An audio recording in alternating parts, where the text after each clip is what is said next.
siang sahabat Bawaslu dimanapun sahabat Bawaslu berada. Kembali lagi bersama kami dalam program podcast Bawaslu Bicara. Oke, pada siang hari ini kita tampil beda menggunakan seragam kebanggaan terbaru Bawaslu ya Pak ya. Iya, kita semua di sini hadir menggunakan seragam pramuka lengkap dalam rangka kegiatan Sakadiasta Pemilu Bawaslu Kabupaten Kendal. Oke, sebelumnya perkenalkan, saya Cahya Wulan Martiana, biasa dipanggil Kak Wulan. Saya sebagai instruktur Krida Pencegahan. Saya Riki Dennis Johannes, biasa dipanggil Kak Riki. Saya sebagai anggota pimpinan Sakadiasta Pemilu. Ya, sahabat Bawaslu dimanapun berada, kali ini kita akan mengulik-ulik terkait program Sakadiasta yang dijalankan oleh Bawaslu ini dalam kurun waktu 1 tahun. Sakadiasta Bawaslu ngapain aja ya? Dalam tahun 2026 ini. Oke, nah ini kan kita sudah memasuki di bulan keempat ya Pak ya? Bulan April tepatnya. Berarti telah berlalu bulan Januari hingga bulan Maret. Iya. Nah, untuk program di Sakadiasta ini di Bawaslu kita bagi menjadi 4 triwulan. Oke, dalam kita 1 tahun. bagi menjadi 4 triwulan. Berarti telah usai 1 triwulan. Nah, itu di triwulan 1 itu sudah dilakukan kegiatan apa aja nih Pak? Jadi gini Kak Wulan, kita dalam tahun 2026 ini kita ada 4 triwulan, dibagi 4 triwulan, di mana triwulan 1 kemarin itu bulan Januari, Februari dan Maret itu kita sudah melakukan namanya pelantikan anggota peserta didik Sakadiasta Pemilu dan pengenalan krida-krida. Kemudian untuk April, Mei dan Juni triwulan kedua itu kita akan melaksanakan pendalaman materi krida pencegahan. Nah, krida yang ada pada Sakadiasta Pemilu itu ada 3. Nah, di mana itu krida pencegahan, krida pengawasan dan krida penanganan pelanggaran. Oke, berarti ada 3 aja ya? 3. Nah, itu kita bagi 3 triwulan selanjutnya, karena triwulan pertama itu kita sudah melakukan pelantikan dan pengenalan. Triwulan kedua ini kita akan melakukan pengenalan pendalaman materi terhadap krida pencegahan. Triwulan ketiga nanti kita akan melakukan pendalaman materi tentang krida pengawasan. Setelah itu baru ke krida penanganan pelanggaran. Oke, berarti diharapkan dalam kurun waktu 1 tahun ini peserta didik Sakadiasta itu menguasai dari 3 elemen krida tersebut ya Pak ya? Iya, semua harus paham tentang 3 krida itu. Jadi untuk seluruh peserta ini memahami seluruh krida, bukan hanya memilih satu krida gitu ya? Iya, lebih baik harus mengenal semua dulu, baru mereka melihat mana yang cocok untuk mereka mendalami lebih ke arah mana gitu. Jadi itu nanti untuk tahun selanjutnya baru memilih program itu. Oke, untuk memilih krida mana yang akan didalami oleh para peserta didik.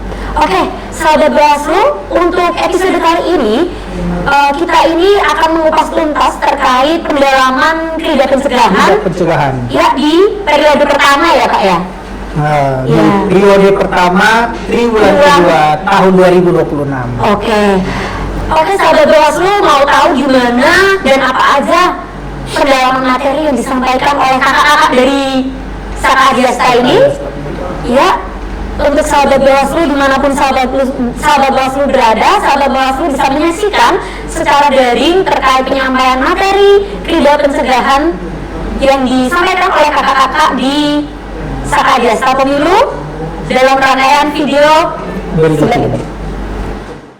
Bismillahirrahmanirrahim. Assalamualaikum warahmatullahi wabarakatuh. Waalaikumsalam warahmatullahi wabarakatuh.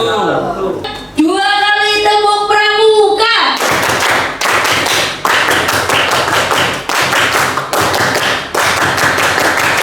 Oke, terima kasih semuanya.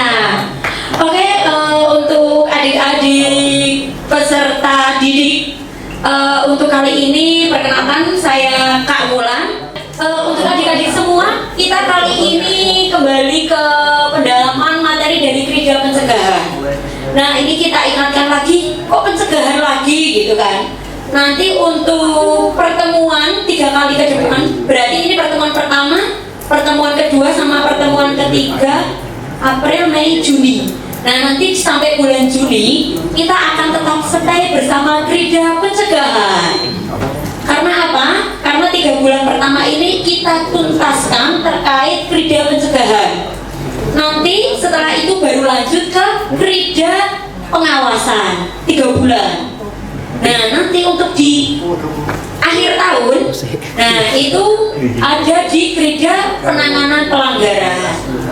Nah jadi selayang pandang ya, ini selayang pandang ke depannya itu nanti kita untuk minggu pertama kita akan pembahasan materi, minggu kedua juga pembahasan materi, nanti di minggu terakhir Krida Pencegahan kita akan full quiz. Kenapa kita full quiz? Untuk memastikan adik-adik di sini sudah memahami betul terkait apa Krida Pencegahan. Itu nanti untuk kuis kita bisa indoor. Kalau keadaan semesta mendukung, kita bisa lakukan di outdoor biar gak bosen ya. Biar nanti sama ada hawa-hawa udara segar. Oke, bisa langsung kita mulai sambil disambi. Oke Mas Ed, next. Oke, nah di Krida Pencegahan ini kita hanya ada 2 tanda kecakapan khusus. Yang pertama itu ada TKK Pencegahan Pelanggaran Pemilu. Ya ini perlu digarisbawahi ya, ada pencegahan pelanggaran pemilu, bukan penanganan pelanggaran pemilu ya. Bukan penanganan, kalau penanganan kan udah terjadi pelanggaran baru ditangani. Nah kalau ini adalah tindakan preventif sebelum adanya pelanggaran pemilu, yaitu dilakukan pencegahan pelanggaran pemilu. Nah untuk TKK selanjutnya yaitu ada TKK peningkatan partisipasi masyarakat. Nah untuk minggu pertama ini kita akan fokus next di TKK pencegahan pelanggaran pemilu. Nah di TKK pencegahan pelanggaran pemilu itu apa aja sih yang harus kita dalami? Nah nanti harapannya dengan adanya TKK pencegahan pelanggaran pemilu ini teman-teman semua itu bisa mengidentifikasi potensi pelanggaran. Yang selanjutnya juga teman-teman bisa menjelaskan bagaimana kalau teman-teman melihat pelanggaran itu kalian harus melaporinya gimana, itu nanti kalian tahu. Nah selanjutnya kalian juga bisa mengedukasi lingkungan sekitar. Nah ini manfaatnya teman-teman itu juga bisa mengedukasi teman sebaya ya nanti, bukan hanya masyarakat, misal bapak ibu itu juga bisa, tapi nanti fokusnya itu untuk teman-teman bisa mengedukasi sesama teman-teman yang saat ini belum berkesempatan untuk gabung di Sapa Diasta.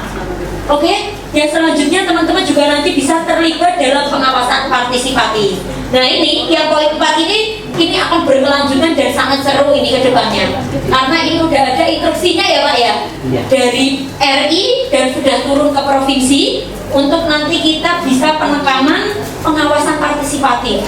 Ini nanti apa aja? Nah teman-teman ini tetap harus mengikuti, karena ini nanti akan banyak kegiatan-kegiatan yang menarik dan teman-teman akan banyak ketemu teman-teman di Jawa Tengah. Oke. Nah, di sini nanti tujuan utamanya yaitu diharapkan teman-teman mampu mengenali jenis dan modus pelanggaran pemilu. Selanjutnya teman-teman juga diharapkan bisa memiliki sikap kritis dan berani mencegah pelanggaran. Selanjutnya teman-teman juga diharapkan bisa memahami mekanisme pelaporan ke Bawaslu. Selanjutnya, teman-teman juga bisa berperan sebagai pengawas partisipatif di lingkungan sekitar. Kurang lebih sama ya sama indikator yang tadi. Monggo bisa next Mas Ed. Nah, nih teman-teman ada yang tahu nggak? Sebelum kita mencegah, ada yang tahu terkait apa sih pelanggaran pemilu? Mungkin bisa tunjuk tangan yang tahu pelanggaran pemilu itu jadi ngapain? Atau mungkin kalau nggak ada ininya teman-teman bisa ngasih contohnya, misal monggo ada yang mau mencoba menjawab, ada yang coba berani. Pelanggaran pemilu itu apa sih biasanya? Ayo sebelum dicegah kalian harus tahu apa ini yang mau dicegah. Yuk angkat tangan. Ayo yang cowok-cowok gagah pemberani. Apa ayo? Ayo. Pelanggaran pemilu itu apa? Pelanggaran pemilu. Nek ada pemilu, ada yang melanggar. Nah, itu yang melanggar itu biasanya apa? Ayo, akan nggak apa-apa, jangan malu-malu. Oke, namanya siapa Mas? Oh, Mas Bayu. Itu artinya angin ya. Monggo Mas Bayu, coba dijawab. Apa sih pelanggaran pemilu itu menurut Mas Bayu? Menyuap. Oh, menyuap. Oke. Suap juga salah satu dari pelanggaran pemilu, tapi kurang tepat. Ayo, mungkin ada yang lebih spesifik. Menyuap, ya itu pelanggaran pemilu. Ada lagi yang mau mencoba menjawab pelanggaran pemilu? Ayo. Ini biasanya Mbak siapa ya? Saya lupa. Mbak Naneng apa ya? Itu biasanya aktif ini. Ayo yang cewek itu dikasih mic-nya biar tidak malu-malu. Ya ini karena masih pagi Bu, jiwa losnya belum keluar. Nanti kalau semakin siang semakin los. Soalnya kemarin kan buka puasa itu kan udah sore udah los banget. Jadinya semangat. Ayo. Ada yang mau mencoba menjawab apa itu pelanggaran pemilu? Oke, silakan Mbak. Ayo perkenalkan. Nanti jadi peserta teraktif. Ayo, namanya siapa? Ya, namanya siapa? Jangan malu, harus berani. Nenes Dwi Fajaryati. Oh, ada Kak Nenes ya. Coba Kak Nenes bisa jawab apa itu pelanggaran pemilu? Versi Kak Nenes. Money politik. Oh, money politik, betul. Ini kurang lebih sama ya kayak menyuap money politik ya. Nih, mungkin ada lagi yang mau menjawab? Satu lagi deh, satu lagi. Ayo satu lagi. Apa itu pelanggaran pemilu? Oh ya, silakan. Namanya siapa Mas? Namanya Ivan Hidayat. Oke, ada Kak Ivan. Ya, Kak Ivan silakan. Pemalsuan suara. Oh, pemalsuan suara. Oke. Jadi di pelanggaran pemilu itu bisa jadi ada pemalsuan suara, bisa jadi ada money politik, bisa jadi ada tindak suap. Oke, Mas Eki bisa next. Oke, pelanggaran pemilu itu apa? Pelanggaran pemilu itu adalah setiap tindakan yang bertentangan dengan peraturan perundang-undangan terkait pemilu. Itu salah satunya itu tadi contoh-contohnya itu sudah betul. Oke, Mas Eki bisa next. Oke, nah untuk pelanggaran pemilu ini di Bawaslu di Indonesia terkait pelanggaran pemilu ini ada 4 ya. Ini kita klasifikasikan menjadi 4. Yang pertama yaitu pelanggaran administratif. Nah, kalau ngomongin terkait administratif itu kan terkait administrasi ya, persyaratan-persyaratan. Administrasi buat daftar. Nah, itu kan berarti persyaratan-persyaratan buat daftar. Nah, di sini pelanggaran administratif yaitu pelanggaran terhadap tata cara, prosedur atau mekanisme tahapan pemilu yang termasuk sebagai kesalahan teknis. Nah, ini contohnya, kampanye tidak sesuai aturan atau alat peraga melanggar ketentuan. Nah, ini kampanye tidak sesuai dengan aturan, itu contohnya itu misal ini untuk kampanye tidak sesuai aturan, kampanyenya itu dilakukan misal di tempat ibadah. Nah, selain itu misal ini untuk kampanye ini dilakukan menggunakan mobil dinas. Misal yang mau nyalon bupati sebelumnya nyalon lagi, nah kampanyenya kok pakai mobil dinas, itu juga melanggar.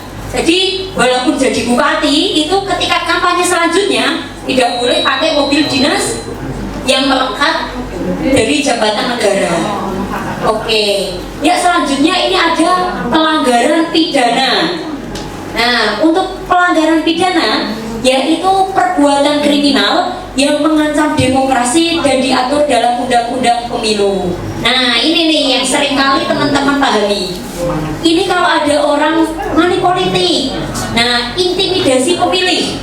Intimidasi pemilih itu contohnya ada kepala desa mengharuskan warganya nyoblos nomor 1. Nah, itu termasuk dalam intimidasi pemilih. Itu Pak Kepala Desanya itu melanggar pelanggaran pidana pemilu gitu. Jadi kok misal Pak Kepala Desa sosialisasi di masjid atau di balai desa, semuanya harus nyoblos nomor 1. Warga saya nanti kalau ada yang nyoblos nomor 2, itu nanti akan berhadapan dengan saya itu misal. Nah itu termasuk pelanggaran pidana. Nah yang selanjutnya misal pemalsuan data. Kok ada calon memasukkan data, misal menggunakan ijazah palsu, atau misal dia menggunakan data-data yang bukan milik dia. Misal dia kelahirannya tahun 95. Nah, itu dimudahkan menjadi tahun 2002 biar dia bisa daftar. Nah, itu juga termasuk dalam pemalsuan data. Selanjutnya ini ada pelanggaran kampanye lagi. Nah, untuk teman-teman, ini sampai di pelanggaran pidana ada yang mau ditanyakan? Udah cukup ya? Sering ditemui kan ya ini pelanggaran pidana. Jadi kalau sekiranya di lingkungan itu ada yang melanggar pidana, itu kalian sudah paham. Oh itu Pak Lurah itu berarti sedang melanggar pidana. Oh itu Pak Bupati yang kampanye pakai mobil Bupati itu sedang pelanggaran administratif. Gitu ya? Oke. Selanjutnya yaitu ada pelanggaran kode etik atau pelanggaran etik. Nah di sini pelanggaran itu termasuk pelanggaran moral dan integritas penyelenggara pemilu yang melanggar sumpah atau janji. Nah pelanggaran etik ini pelanggaran yang terjadi apabila pelanggaran tersebut dilakukan oleh penyelenggara pemilu. Nah teman-teman di sini ada yang tahu penyelenggara pemilu itu siapa aja? Ada yang berani jawab penyelenggara pemilu itu siapa aja? Penyelenggara, orang-orang yang ngurusi kalau mau ada pemilu itu ada 3 ya teman-teman. Pertama itu ada Bawaslu, terus ada KPU dan juga ada DKPP. Tapi kalau DKPP itu adanya di pusat ya Pak ya? Di provinsi aja nggak ya Pak? Oh di provinsi itu juga ada DKPP. Nah ini untuk penyelenggara tidak netral itu misal di Bawaslu atau KPU itu memihak salah satu peserta pemilu atau pemilihan. Nah misal ini ya orang KPU nih kan kalau daftar kan di KPU ya. Nah itu orang KPU itu menemukan kesalahan pendaftaran tapi dibuat nggak salah sama orang KPU.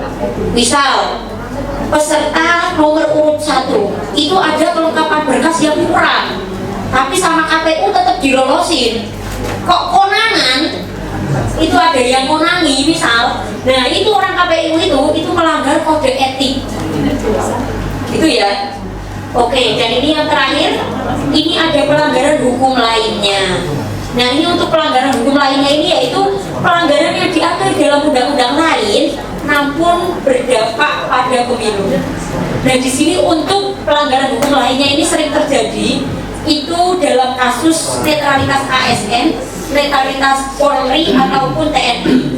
Kita ketahui ya, kalau TNI dan Polri itu tidak memiliki suara dalam pemilu. Sedangkan kalau ASN itu tidak boleh memihak. Jadi bisa dibedakan, kalau ASN itu tidak boleh memihak. Jadi kalau teman-teman ini misal ada gurunya yang PNS yang jadi ASN, nanti kok kampanye di kelas misal ada gurunya yang PNS yang pegawai negeri ya. Nah itu ada yang kampanye misal anak-anak yang sudah 17 tahun besok nyoblos nomor 1 ya. Nah itu bu guru pak gurunya yang PNS itu sudah melanggar hukum. Itu namanya melanggar hukum lainnya. Ini kalau misal kalian laporin ke Bawaslu itu nanti bisa ditindak sama Bawaslu. Oke ya. Nah kalau untuk TNI Polri ini tidak memiliki hak suara selama masih menjabat menjadi TNI Polri. Tapi kalau nanti sudah pensiun, misalnya ada tetangganya TNI ataupun Polri, kok ikut nyoblos? Nah, itu mereka juga sedang melanggar hukum. Jadi kalau mereka udah pensiun, itu mereka baru boleh nyoblos lagi. Oke ya? Cihan apa benar menghindar Baik, terima kasih Kak Habibie atas kesempatan yang diberikan. Yang mungkin kalau saya nggak menggebu-gebu kayak Mbak Mulan mungkin ya, biar nggak cepat haus saya. Nanti minum es teh, Mas. Ya, jenis-jenis pelanggaran pemilu seperti dijelaskan tadi ada pelanggaran administratif, pelanggaran pidana, pelanggaran etik, dan pelanggaran hukum lainnya. Pelanggaran administratif itu lebih kepada tata cara, prosedur, atau mekanisme tahapan pemilu. Kemudian tentang pidana itu pelanggaran setiap perbuatan yang melanggar ketika itu dijelaskan di pasal pidana di Undang-Undang Pemilu. Kemudian pelanggaran etik itu tentang pelanggaran sumpah janji atau kehormatan. Kemudian pelanggaran hukum lainnya yang diatur dengan undang-undang yang lain. Nah, sanksi dari tiap pelanggaran ini tentu berbeda ya adik-adik sekalian. Misalnya pelanggaran administratif itu bisa tentang rekomendasi dari Bawaslu yang disampaikan kepada KPU. Kemudian kalau pelanggaran pidana itu ranahnya nanti diputuskan oleh hakim di pengadilan. Tentu kalau di Bawaslu nanti ada Gakumdu nanti ya, ada Gakumdu yang akan memberikan kajian-kajian. Kalau pelanggaran etik itu diputuskan oleh DKPP. Jadi kalau pelanggaran etik ya bahasanya tidak kayak pidana seperti di penjara itu enggak. Kalau etik lebih kepada teguran sampai pemberhentian. Kemudian pelanggaran hukum lainnya itu tentu mengikuti dengan aturan-aturan yang lain. Oke, masih semangat ya, jangan tegang. Oke, semuanya 2 kali tepuk pramuka.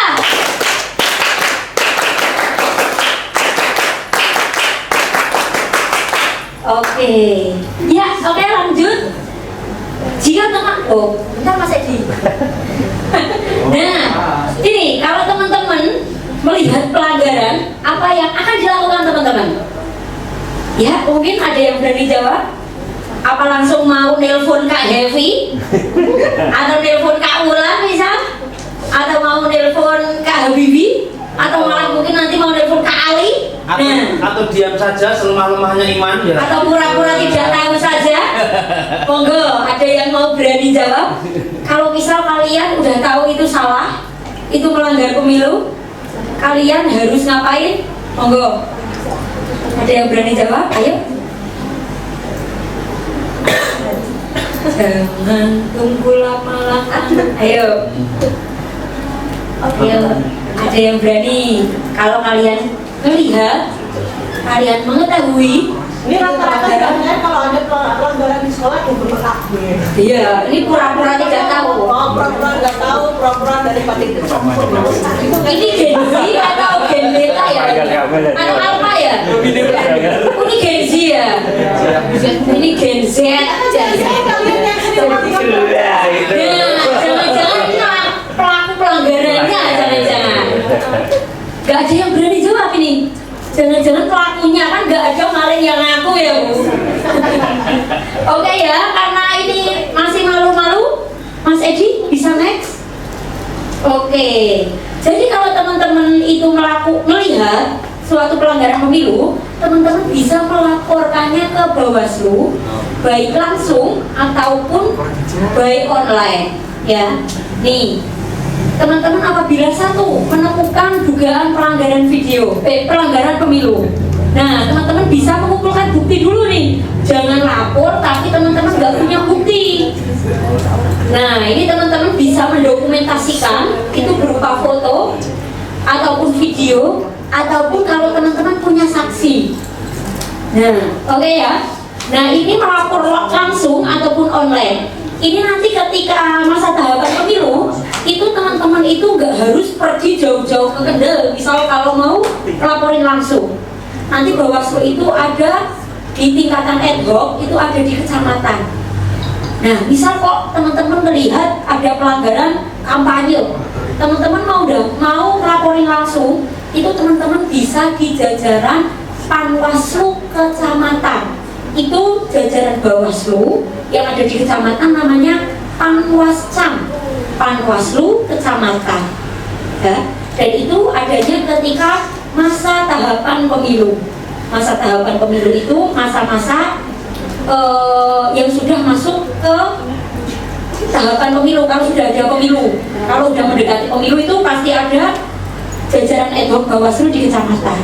Nah, simpelnya zaman sekarang itu kita juga bisa melaporkan ke Bawaslu itu via online. Nah, kalian bisa langsung mengunjungi sosial medianya Bawaslu. Itu nanti di halaman awal, kalau di Instagram itu pasti sudah disematkan bagaimana tata cara untuk melapor. Itu di situ ada nomornya. Kalian juga bisa scan QR. Itu juga nanti akan nyambung langsung ke kontaknya Bawaslu. Oke ya, nggak takut ya besok lagi kalau bagaimana mau lapor. Kalau misal teman-teman semua ini melihat terjadinya pelanggaran ataupun dugaan pelanggaran, walaupun itu masih dugaan, setidaknya kalau teman-teman sudah memiliki keberanian, itu sudah menunjukkan jiwanya teman-teman itu jiwa-jiwa ingin adanya perubahan di bangsa ini. Ya, dari berani. Oke ya. Oke, nah nanti terkait registrasi ataupun tidak lanjut oleh Bawaslu itu akan ditangani oleh teman-teman Bawaslu yang bertugas terkait penanganan pelanggaran. Oke? Pelajari nanti. Ya, ini nanti lagi di teman-teman pelanggaran ya, di penanganan pelanggaran. Oke, sampai sini kira-kira teman-teman berani nggak? Kalau misal lihat, cukup video aja ataupun foto aja, keterangan lokasinya di mana, waktunya jam berapa. Nanti teman-teman isi formulir dari Bawaslu. Misal gini, Mimin Bawaslu, saya mau lapor.